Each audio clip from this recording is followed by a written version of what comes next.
Je m'appelle Hamza Tenja, coordinateur régional et par ordre de la région d'Ottawa, du M62. Vous savez, à ces assises-là, historiques,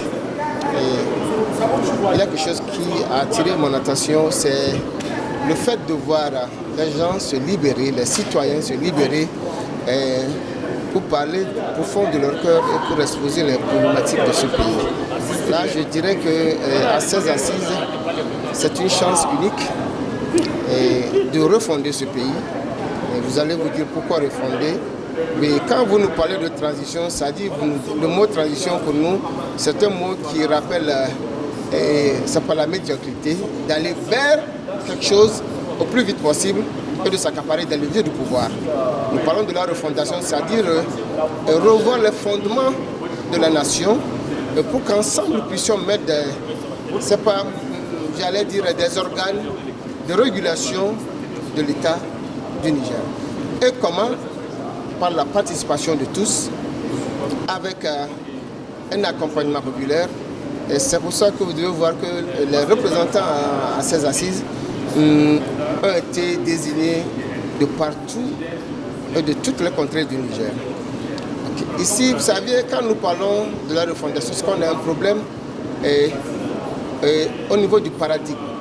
Le paradigme, c'est ce que le Nigérian n'arrive pas à se démarquer de ces anciens comportements, ces comportements néfastes, et le clientélisme, le pacte, parents, amis, connaissances, la corruption, et le règne de la médiocrité.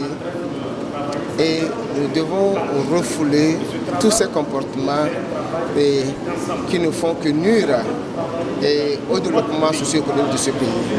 Encore, je crois qu'il faut créer cette nouvelle race de citoyens qui ne fait que penser à être au-dessus de la mêlée foule et se comporter comme un citoyen intègre qui ne pense qu'au bien de la société.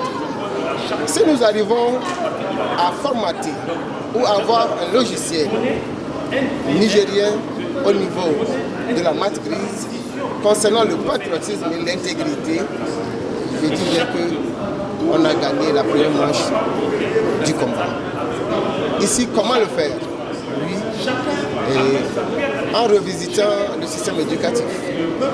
Vous savez, vous ne pouvez pas me dire que nous pouvons réussir avec ce système éducatif colonial qu'on nous a imposé et avec des programmes conçus pour nous reléguer à la situation de citoyens mendiants que nous pouvons réussir, impossible.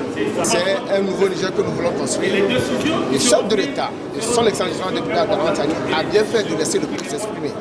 D'abord, quand j'entends le mot droit de l'homme, moi je me dis, excusez-moi les termes, nous, sans droit, vous voyez comment je m'exprime, mais je ne suis pas le seul. Mais le Niger vit une ère de liberté.